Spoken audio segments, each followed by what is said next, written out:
Tendo pois nascido Jesus em Belém de Judá, reinando o rei Herodes, eis que alguns magos chegaram do Oriente a Jerusalém, perguntando: onde está o rei dos judeus que nasceu? Porque nós vimos a sua estrela no Oriente e viemos adorá-lo. Ouvindo isto, o rei Herodes perturbou-se, e toda a cidade de Jerusalém com ele. Convocando por isso todos os príncipes dos sacerdotes e os escribas do povo, perguntou-lhes onde devia nascer o Cristo. E eles disseram: em Belém de Judá, porque assim está escrito no profeta: e tu, Belém, terra de Judá, não és a mais pequena entre as principais cidades de Judá, porque de ti sairá o chefe que há de comandar Israel, meu povo.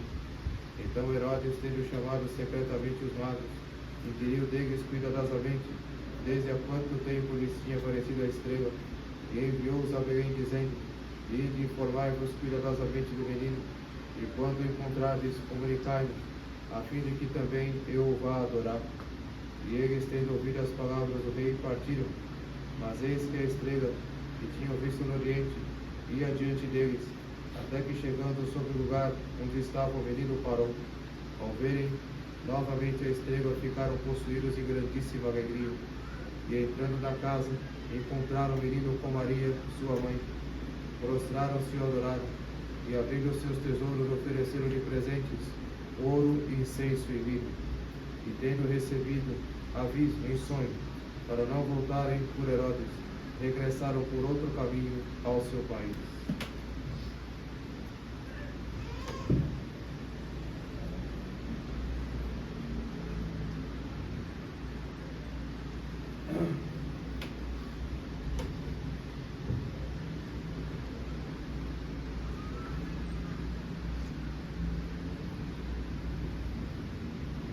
Caros irmãos, essa vez está sendo celebrada a intenção pro foco. Em nome do Pai, do Filho e do Espírito Santo. Amém. Caríssimos irmãos, nós estamos celebrando esse dia 6 de janeiro a festa da Epifania do Senhor. A palavra Epifania significa manifestação. É uma palavra grega, uma palavra esquisita para nós. Nós estamos acostumados com esse tipo de palavra, mas é uma palavra que significa em grego manifestação. Manifestação porque Nosso Senhor, Ele realiza a sua epifania, ou seja, teologicamente compreendendo isso, significa Ele se manifesta totalmente ao mundo. Lembramos na noite de Natal que Nosso Senhor, Ele se manifesta primeiro aos judeus, porque Ele veio primeiro salvar os judeus, e através dele salvar toda a humanidade, mas primeiro os judeus. Porém estes depois o rejeitaram. Ele se manifestou, mas foi rejeitado pelos judeus. E naquela noite em que os magos foram até a manjedoura, ou ao presépio, guiados pela estrela, se estavam sendo guiados pela estrela, porque era noite. E essa noite significa o paganismo, o mundo em trevas, que procura uma luz, que procura a verdade, que procura o sentido da existência. E essa estrela então guiou os magos até o presépio. E o Evangelho nos narra que, tendo passado por Herodes, o rei daquela região da Galileia, ele então diz aos magos, aos 3 magos, que dissessem para ele onde o menino estava, porque ele também gostaria de adorá-lo. Ele que ficara perturbado com a notícia de que nascera o rei dos judeus. Mais uma vez, o rei dos judeus. Qual foi a causa da morte do Senhor?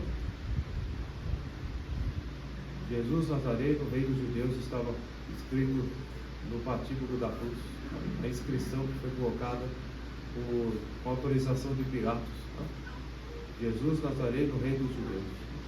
Esta foi a causa da sua morte. Pois então, esta foi a causa da sua perseguição, ainda um infante, ainda um bebê. Então Herodes, perturbado com essa notícia de que nasceu o rei dos judeus, ele então diz aos reis magos que gostaria de saber onde ele estava para adorar o Senhor. Depois dos reis magos, eles, depois de visitarem o Senhor e se retirarem, avisados em sonho, foram por outro caminho, desviando-se de Herodes, que depois causou o que nós celebramos na festa dos Santos Inocentes, o martírio de milhares de crianças de 0 a 2 anos. Ele mandou matar todas as crianças que estavam na jurisdição de seu reino, para que assim pudesse matar também o menino Jesus.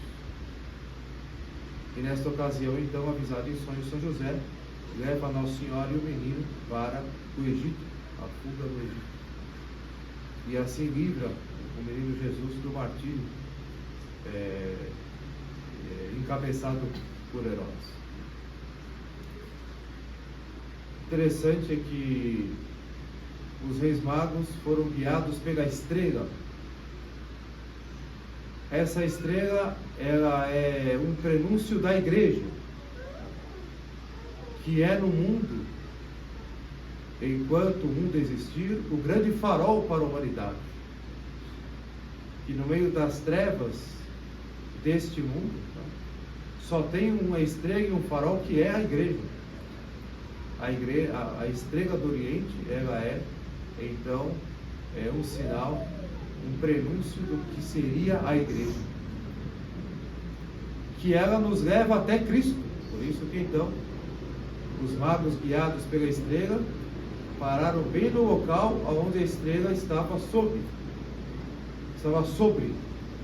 E ali, então, eles entraram no lugar onde o menino estava, nos narra o Evangelho, e o adoraram. O adoraram significa, então, que eles estavam diante de Deus. Reconheciam a sua divindade, a sua realeza, e reconheciam a sua encarnação, porque quem estava ali na manjedoura era um menino, era um recém-nascido, um bebezinho. Eles então abriram seus cofres e ofereceram então presentes, o que era então costume, né? Quando um rei visitava outro, isso é um costume que existe até hoje, né? Entre os chefes de Estado, entre imperadores, reis, né? Até presidentes, né, de cada país, né? Vai visitar, oferece um presente, né? É um costume que existe até hoje, e vem daqueles tempos.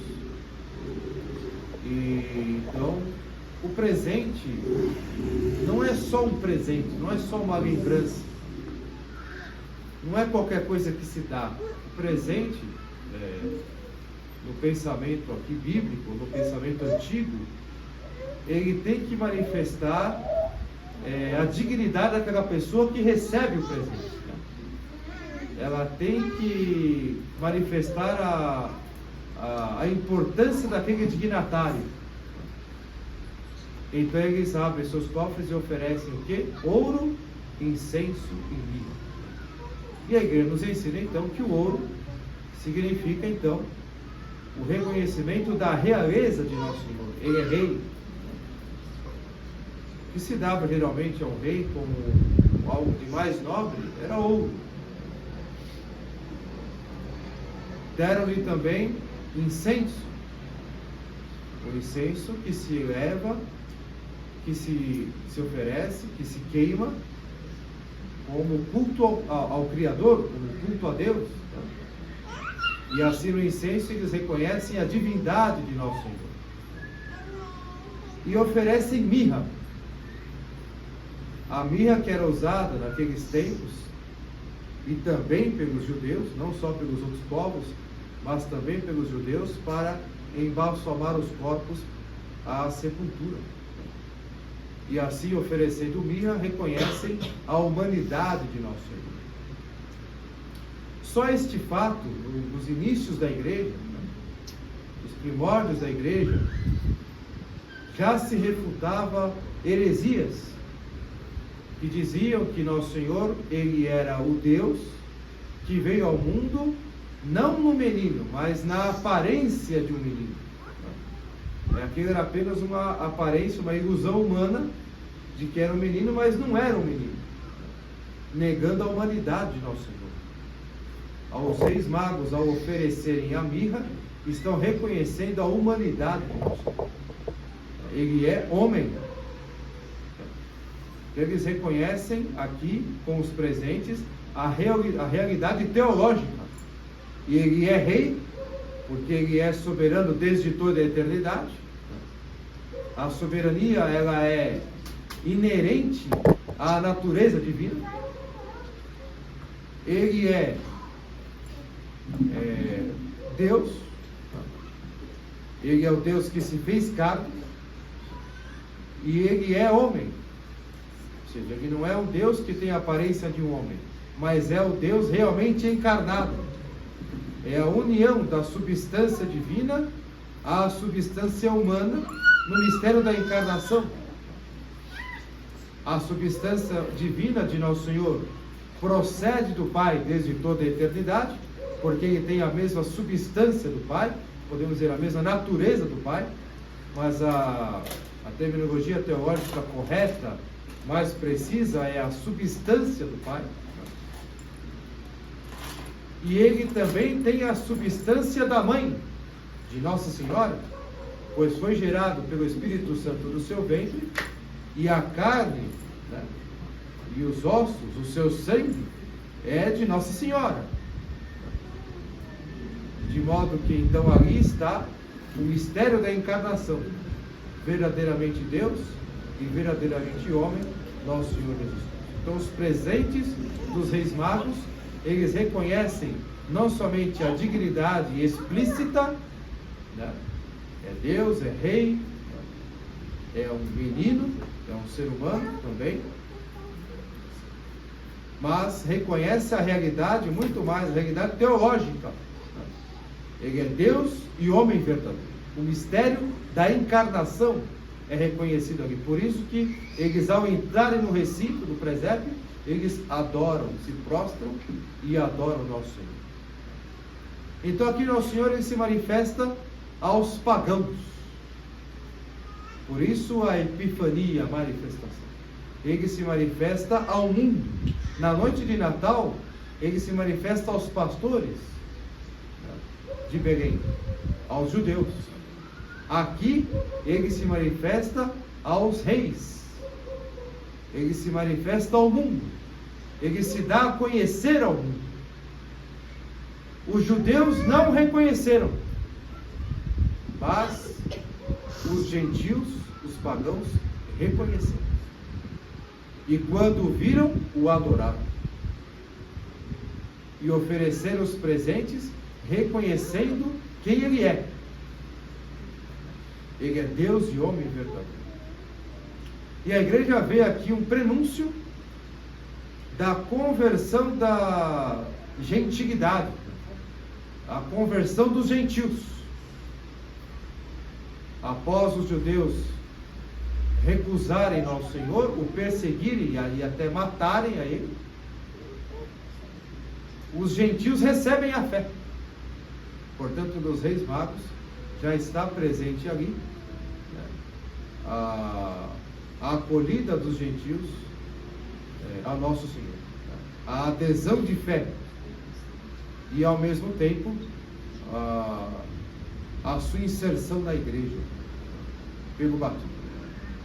Pois os judeus recusaram a Cristo, a igreja, o batismo, porém os gentios, aderindo à fé, pediram o batismo e foram inseridos na igreja, como diz São Paulo, como enxertados em Cristo. Como o ramo é enxertado no tronco, assim nós somos enxertados em Cristo. Aquilo que era para ser é algo que veio primeiro para os judeus. Os judeus ficam de fora e assim os gentios passam a participar. Nós somos os gentios que nos convertemos, somos batizados e nos tornamos então filhos de Deus, membros da igreja, participantes da vida divina. E os judeus ficaram de fora. A não ser que um dia se convertam, e para isso a igreja reza na Sexta-feira Santa, para que eles se convertam e sejam inseridos, enxertados em Cristo, como membros da igreja pela sua conversão.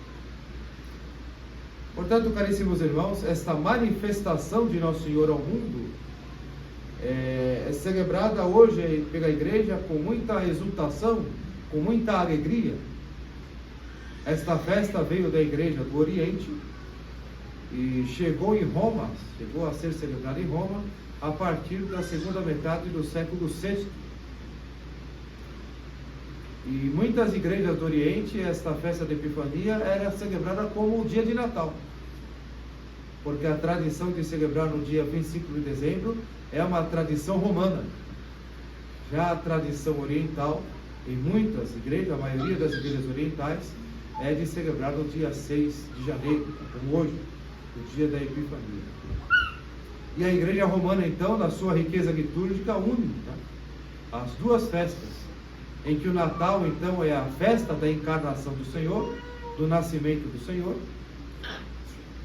e a Epifania é uma coroação do Natal, em que depois de haver se manifestado aos judeus, ele se manifesta ao mundo.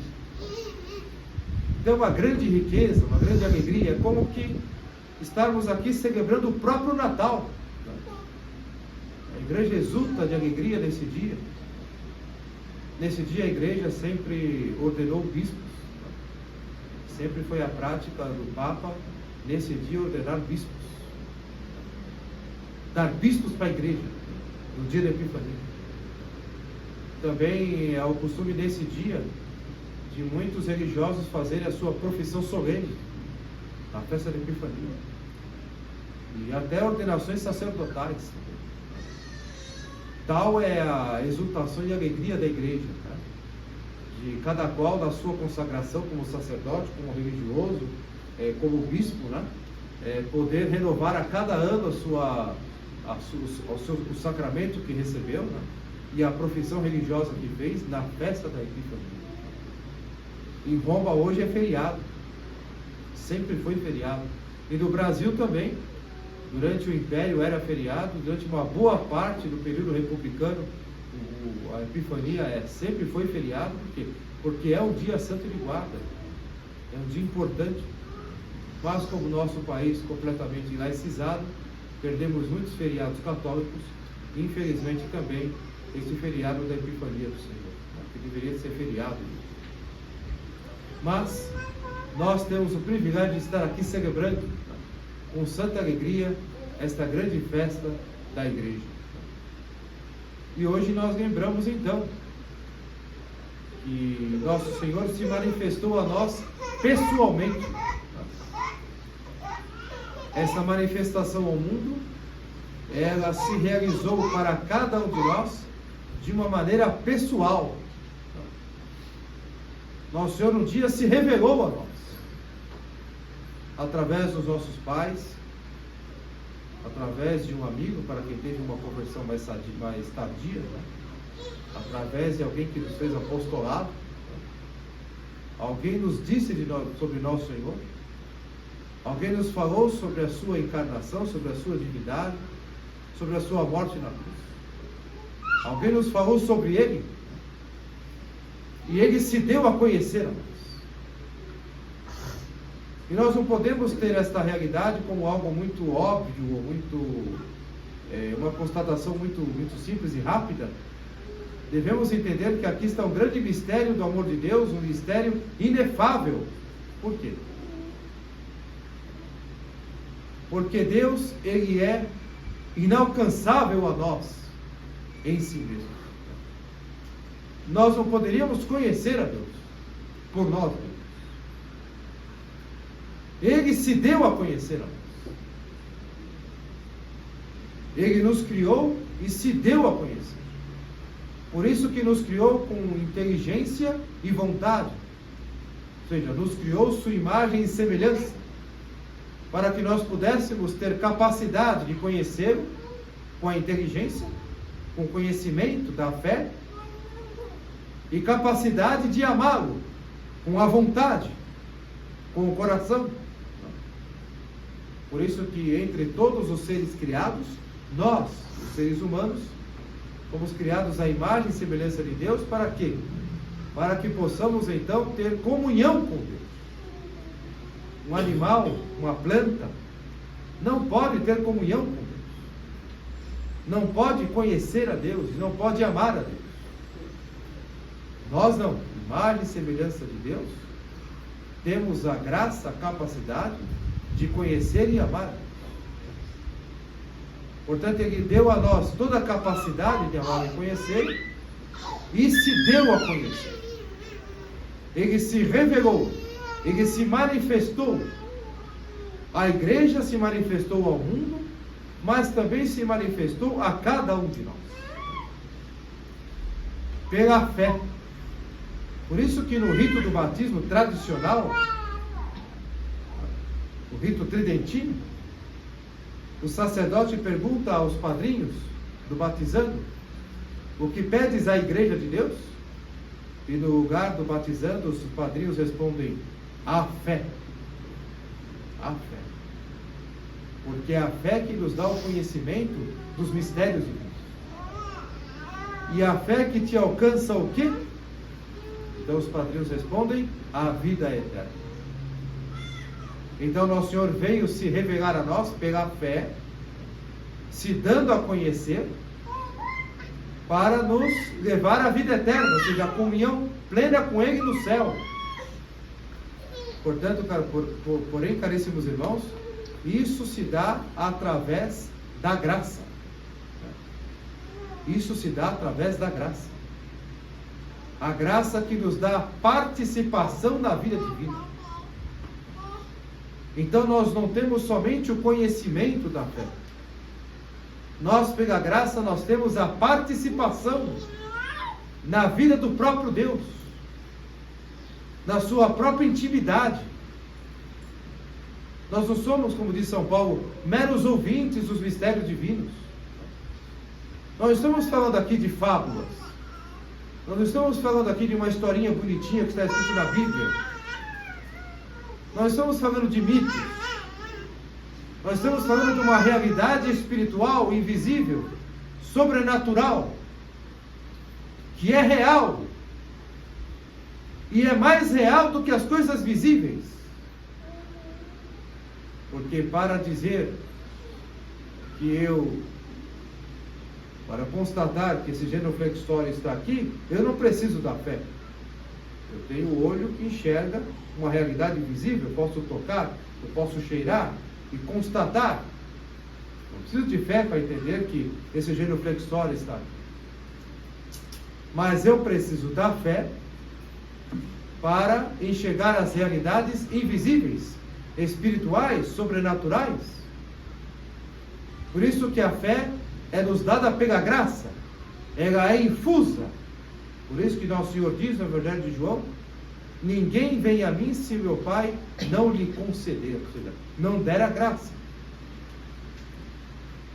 Então, pela fé, nós conhecemos Nosso Senhor, por isso que estudamos o catecismo, por isso que aprendemos o ensinamento da igreja, das fontes da fé, da Escritura, da tradição e do magistério,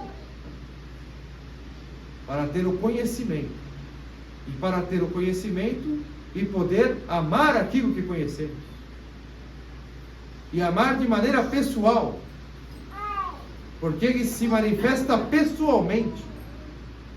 Como diz Santo Agostinho, Ele que é mais íntimo de nós do que a nós mesmos, Ele se manifesta a sua intimidade a nós. Ele manifesta aquilo que estava escondido a nós desde toda a eternidade, a sua própria intimidade. E nos dá a participar dessa intimidade, como filhos. Por isso que Nosso Senhor nos ensinou a chamar a Deus de Pai, com intimidade. Com intimidade. Porque nós participamos, pelo batismo, da sua própria vida, da sua vida divina. Nós já somos, como diz São Paulo, concidadãos do céu. Neste mundo, já somos concidadãos do céu, porque já participamos das realidades celestes. Ainda de maneira parcial, claro, ainda de uma maneira imperfeita, ainda na penumbra da fé, como diz São Paulo, mas já somos participantes. Então nós somos meros ouvintes das coisas de Deus. Nós participamos pela graça da vida do próprio Deus, da intimidade do próprio Deus. E prova disso, caríssimos irmãos, é o sacramento da Eucaristia, sacramento sacramentorum, o sacramento dos sacramentos. E ele está aqui, como esteve no presépio, como esteve no Calvário, ele está aqui no sacrário. Por isso que depois de passar da festa do Natal, a igreja ensina a colocar o menino Jesus no centro do presbitério, no centro do altar, onde a cruz está em cima e abaixo a imagem do menino Jesus, associando o Calvário à manjedoura. Foi para isso que ele veio, para nos redimir do pecado. Aquele corpo daquela criança imaculada é a hóstia imaculada, e em que ele está realmente presente, por isso está no sacrário. Então, como os reis magos, nós temos que entrar na capela como os reis magos entraram no presépio, porque ali ele se dá todo a nós. Aqui ele se dá totalmente, ele se revela totalmente, e é prova, e não há prova mais eloquente de que nós somos participantes da vida divina, que esta presença real, verdadeira, viva, que está aqui no sacrário, se dá a nós em comunhão. Se dá a nós em comunhão. Por isso que nós comungamos. Para quê?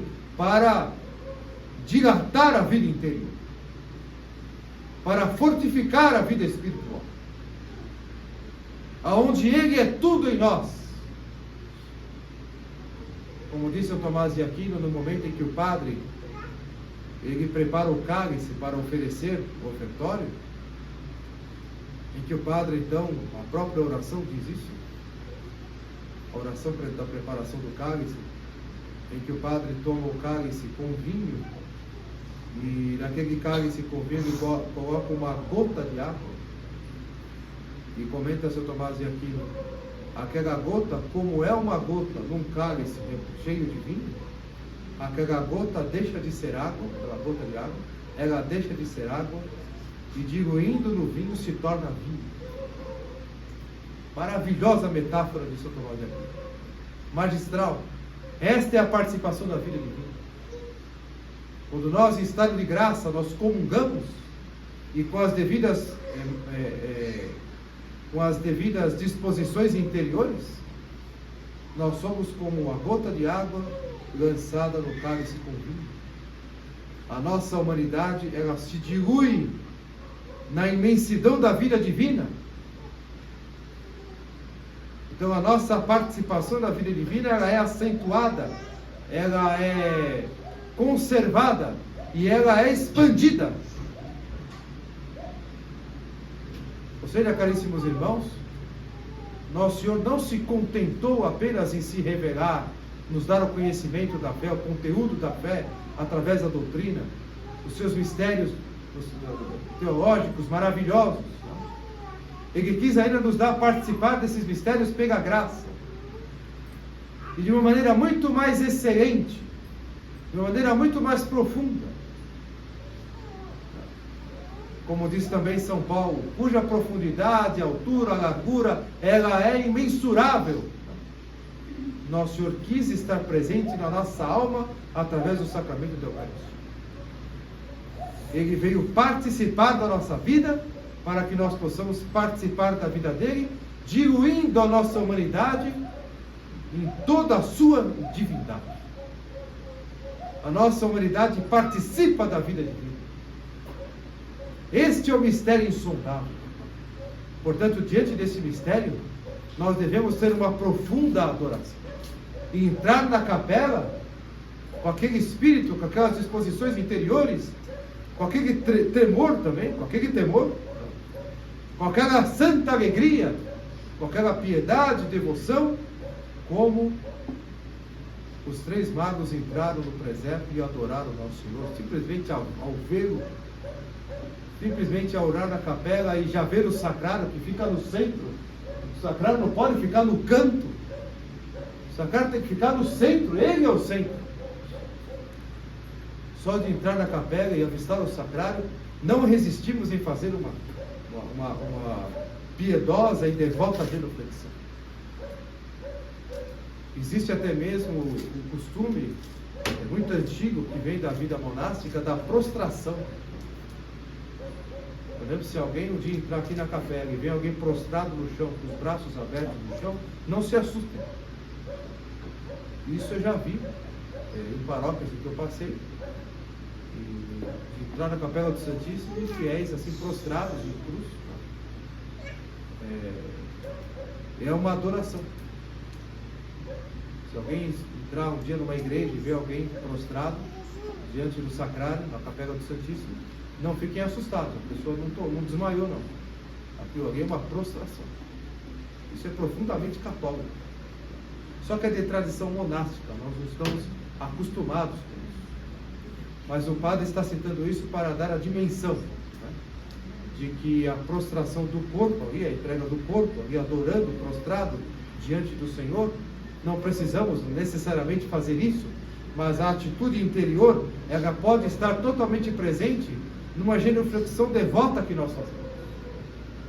Quando nós ajoelhamos na hora da consagração, quando nós ajoelhamos na hora também do confítio, quando nós permanecemos ajoelhados durante todo o cânon da missa, até a hora da comunhão, em que dói os joelhos, em que dói as pernas, em que o corpo padece uma grande mortificação, é a nossa adoração.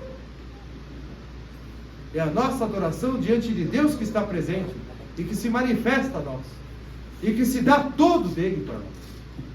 Nosso Senhor está aqui e Ele está aqui exposto à profanação.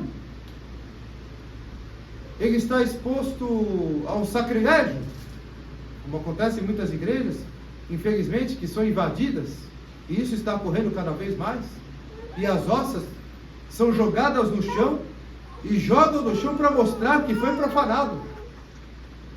A primeira coisa que fazem é quebrar o sacrário e jogar todas as hóstias no chão, para mostrar o sacrilégio.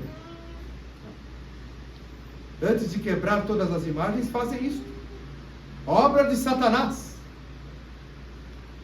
De modo que nós temos que também ter a atitude de desagravar o Sagrado Coração de Jesus e o Imaculado Coração de Maria por esses acontecimentos que não são mais raros, são muito corriqueiros. Ou seja, Nosso Senhor, Ele se expõe até isso, para nos dar chance de comungar, para nos dar chance de nos santificar, de nos dar a graça vivificante, que é a graça que vivifica a vida interior, que fortifica a vida interior.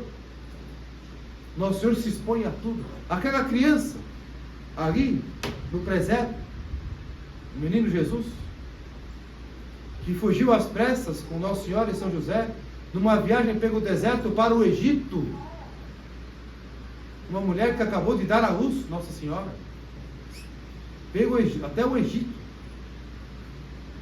Um bebê, quem que é que vai pegar um bebê recém-nascido e vai fazer uma viagem andando até o interior de São Paulo?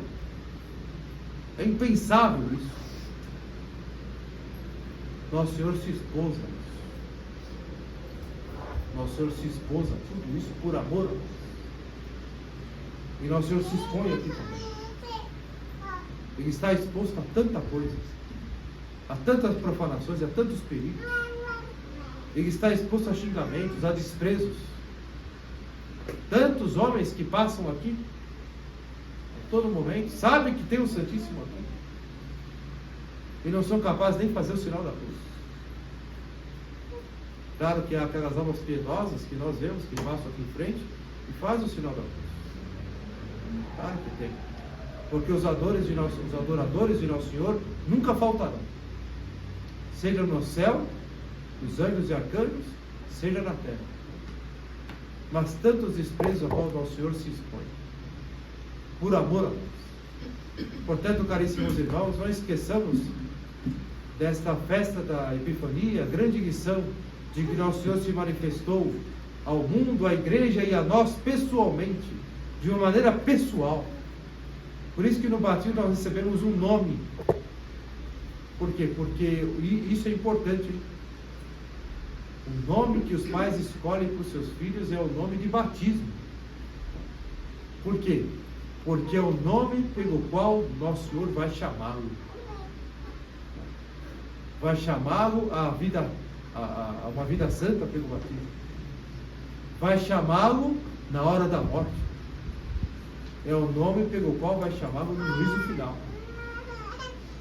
A importância da escolha do nome está aí. Por isso escolher o nome cristão. Já pelo nome santificar aquela criança.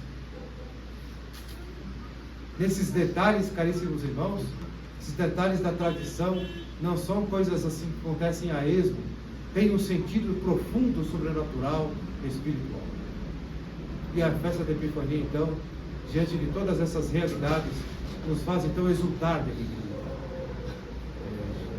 Que privilégio estar aqui nesta noite, nessa capela apertada, nesse calor terrível que estamos vivendo, depois de um dia cansativo, porque muitos trabalharam. Que privilégio estar aqui.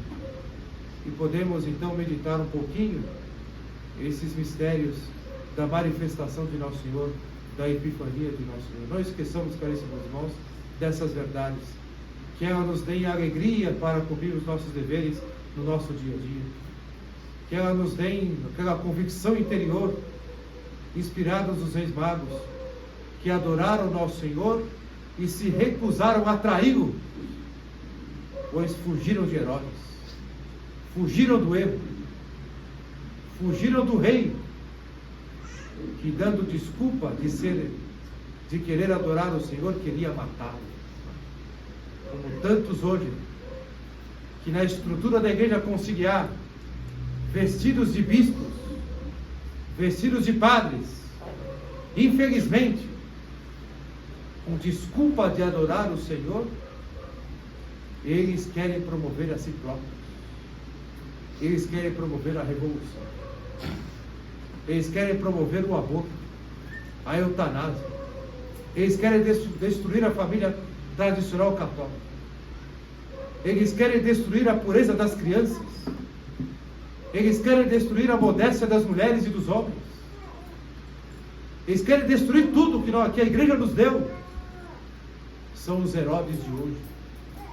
Devemos nos desviar deles, porque até com boa intenção, que não é reta intenção e nem pura intenção, condicionados aos ensinamentos maléficos, heréticos do Concílio Vaticano II, levam as almas ao inferno, levam as almas à perdição.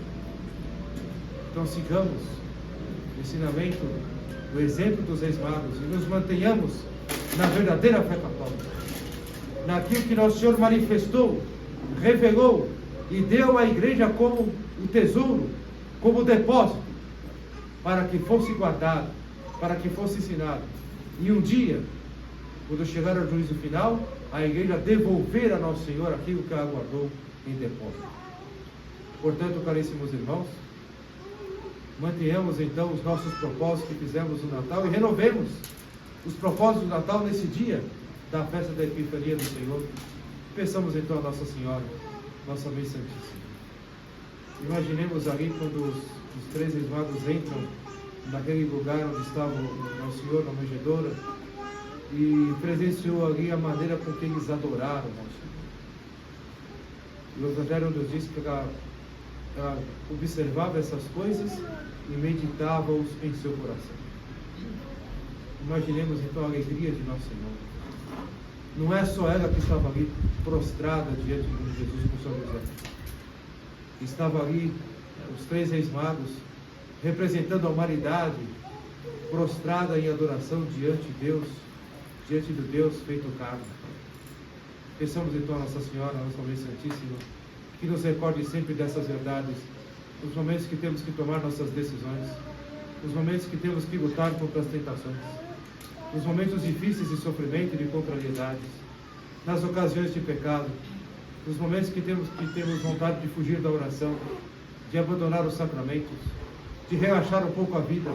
Lembremos dessas verdades, caríssimos irmãos, e que esta festa de Epifania nos traga muitas graças, por intercessão de Maria Santíssima, que nos inspire então agora santos propósitos, e que também com a sua poderosa intercessão nos dá as graças mais excelentes para que possamos colocá-los em prática.